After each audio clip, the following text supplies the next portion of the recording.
Hey guys, Julian here, and today I'm going to be showing you how to make true deep house in the style of Archie Hamilton and Chris Stussy. So, as usual, you can get the project file and samples, MIDI, presets, all that kind of stuff from this video in the description. And if you're a patron on my Patreon, check there because they'll be available shortly. And yeah, let's get started. So, we're at 128 BPM. The first sound we have here is this pad, which sounds like this. And so I'll show you what this is playing here. It's just playing this one G sharp minor ninth chord. And what happened here is basically I put the minor third, this B here, up an octave. So basically here is like a basic, here would just be like a basic G sharp minor 9. You can see it's just a G sharp minor chord, and then we add a minor 7th and a ninth on top of there. And then all I did to change this up is, like I said, I just put the minor third, this sort of second note here, an octave up. You get that kind of almost dissonance between those two top notes, but it's like, it sounds good. It works really well with this. And then I also just doubled up the root note and the 5th an octave down. So that's literally just this G sharp and D sharp an octave down. That just makes it sound a bit bigger. And then for the sound on this one, I made it using analog. What we have here is just two saw waves. You can see I have them detuned a little bit, and then they're going into a bandpass filter. And so the bandpass filter is what's filtering this down. You can see I have a little bit of an LFO there on the actual filter cutoff, so it's just kind of moving that slowly. That's what gives us that motion. I feel like that's pretty important. Like if you're trying to make a pad like this, if we turn this LFO off, you can hear. It's kind of boring just sitting in one place, but when we give it that sort of like slow movement, it kind of brings it to life a little bit more. So and then the only other thing I have inside of analog there is just a bit of vibrato, a bit of unison. Both of those are just kind of, beefing it up a bit. The vibrato is giving it kind of some more warble. And after that, we have a bit of chorus. You can see I've got this up pretty high. I like to have like a pretty high amount with a slow rate. It's a nice thing. You can hear this is adding a lot of depth to the sound. And when I turn it off, it is a lot more flat sounding. After that, we have a little bit of reverb, just giving it some space. Nothing too crazy. Pretty standard pad fare. And then we just have a bit of saturation, kind of beefing it up. So what I've done here is I've got the drive up, and you can hear if we turn the drive up without messing with the bass frequency, it gets a little bit too crunchy. So I turn the bass frequency down, and it kind of cleans it up. We still get like the fatness that it was giving us, but without it kind of like going over the edge and getting all crunchy. And then the only other things that we have on here are just the compressor side chaining it to the kick, and this EQ8 cutting out the lawn, and that's it for the pad. Next sound we have here is the stab, which sounds like this.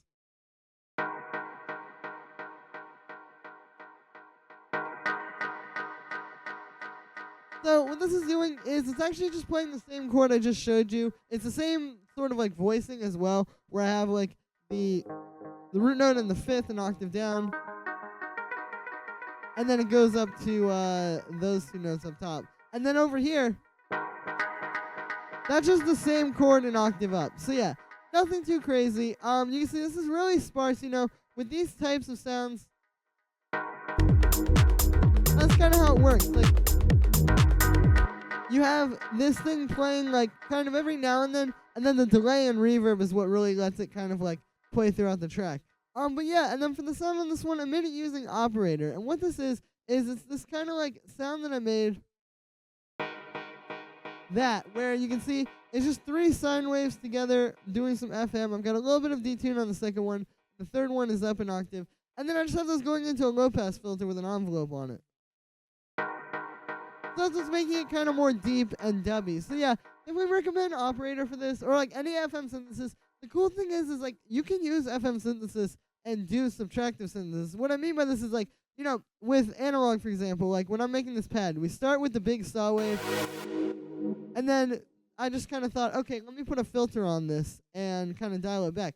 You can do the same thing with FM. And I don't know why more people don't. I don't know why I don't more often, to be honest with you.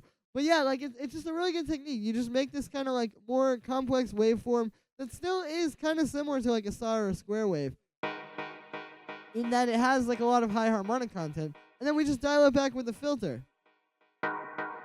And you can hear it just sounds like the juiciest sort of like square wave or saw wave pluck you've ever heard. So yeah, definitely a good technique there. After that, I just have a bit of chorus. You can see same thing as the pad, fast or high amount, slow rate. Then we just have a bit of echo. The echo is pretty important here. I've got this playing down at eighth notes. You can see I got the feedback up pretty high. And yeah, this is meant to really like carry this. Like with these kind of stabs, again, you want like the long delay with the very sparse notes to kind of put it in its place in the track. After that, we just have a bit of reverb, just giving it some more space. Then I have this drum bus. The drum bus just kind of fattens it up. Here's without it. And then with it. So yeah, you can hear it just kind of makes it a bit thicker sounding. And then the last thing we have here is just an EQ8 cutting out the low end. That's it for the stab. So the next thing we've got going on here is the bass line, which sounds like this.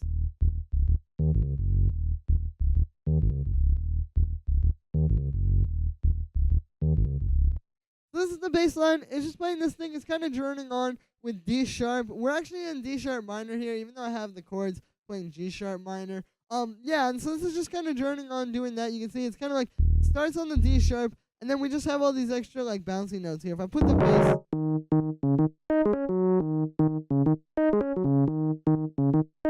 so yeah, that's basically the bass line. And it's just being played really low. It's not that complicated. The only thing to keep in mind here, and this was like with that stab I showed you and with all the percussion as well, is you can see we have a lot of swing here. Like all these 16th notes, like this one and this one, they're a little bit back. And that's okay. That's what we want. But that really gives it a lot of groove, and it's really crucial for the style. And then for the sound on this one, I made it using operator. What this is it's just this kind of like fat, stubby sort of bass I made using some FM. It's just 2 sine waves, actually. And I just turned the second one up. This is a really good technique for making these kind of basses. If you just take a like 2 sine waves in FM, you can hear. Like that would work as well, but then when we bring this in, you can hear it adds like just a little bit more texture to it, so you can hear it as well as feel the bass there. So that's it for inside of operator. After that, we just have a bit of drum bus to kind of fatten it up. You can see I've got the drive up, got the crunch up. And then I have that going into an EQ8, which is just cutting out around 100 hertz to make room for the kick. And then the last thing we have on here is just a compressor side chaining into the kick. So that's the bass. Very important, but you can also see it's very simple. It's not really that complicated. Just a matter of kind of getting a nice sound and letting it breathe like that. Next sound we have here is the kick, which sounds like this. And this is pretty simple. It's just this like really punchy kind of like 909 style kick. And then I have it going into a drum bus here to kind of fatten it up. And you can hear when I turn that on again. Here's without it. And then with it. So that's just kind of beefing the kick up a bit. And yeah, it's pretty simple here. Like I said, it's the same as the bass. Just getting like a nice deep sound and kind of letting it breathe. Then I have the kick and the bass grouped together. You can see we've got a bit of group processing on here. And this just kind of helps to make everything sound a bit stronger. Like I'll show you. Here's without any group processing. And with it. So it really helps to glue those together. So the first thing we have here is the saturator, which sounds like this. Here's without it. And then with it. So you can hear this is really fattening everything up. I've just got the drive up on this. And yeah, saturation like this is really good for kind of like gluing your low end together, because it kind of, yeah, you can hear.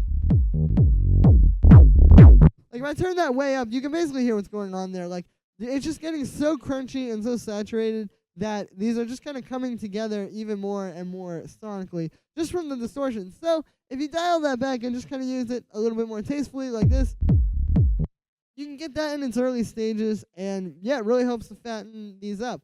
After that, I have a bit of compression. Here's what it sounds like.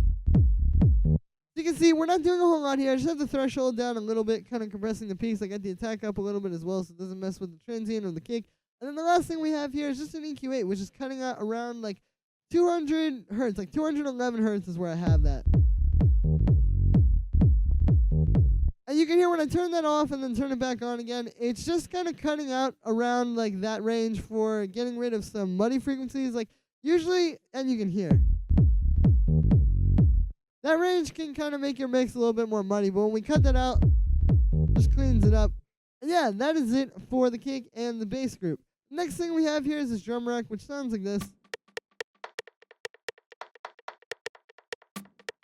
So this is just that percussion you hear throughout the track. Well, one of the layers of it. Basically, it's just these 3 different percussion sounds. This one, that one, and that one. And I just have them in a drum rack here. They're just kind of playing this little pattern. And then I have a little bit of ping pong delay on there, you can see.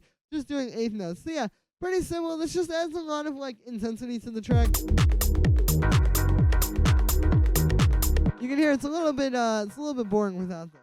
Next thing that we have here is this little zap sound, which sounds like this. This is made using operator. It's just playing at the same time as that hi-hat on the upbeats, basically. And yeah, this just kind of adds some like cool extra little ear candy. These little zappy sounds are very popular in this style of house, and they're not that hard to make. Actually, the way I made this one, you see, is just using a square wave. I just shortened the volume envelope a little bit, and then I've got it going into a pitch envelope, which is giving it to like.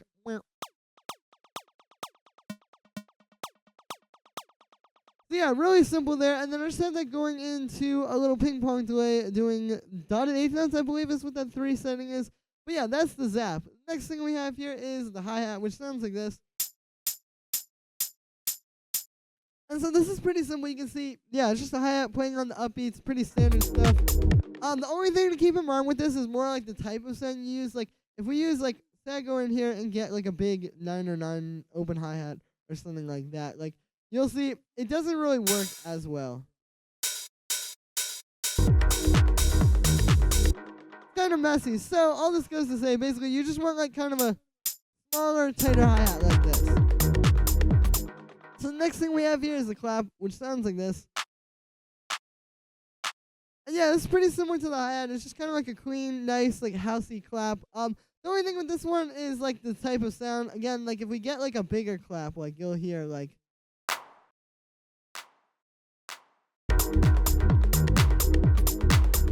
It's longer like that. It doesn't fit as well as this little tight kind of short clap.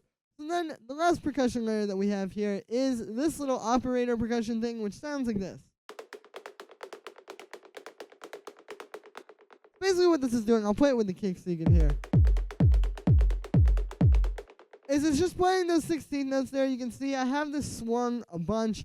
And yeah, and then for the sound on this one, what it is it's some white noise, and then I have that going into a bandpass filter here. And yeah, you can see really simple stuff. It's just the bandpass filter just has a bit of an envelope on it. And yeah, so this is some percussion that I've heard a lot in a lot of these kind of tracks. It's a nice kind of like background layer. You can even turn the filter frequency up a little and do like that kind of thing. It's just a nice way to make some like cool percussion like this. And you can hear like it fits really well.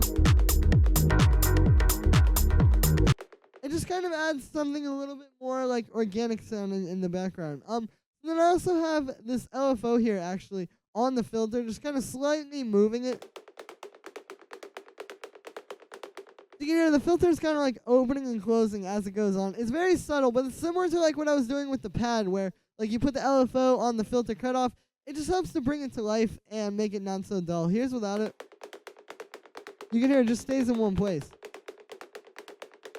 But then with it, it gives it that little bit of movement that makes it feel a little bit more organic. Like, it's not even so much for the listener to hear it and be like, oh, this is I can hear the filter moving.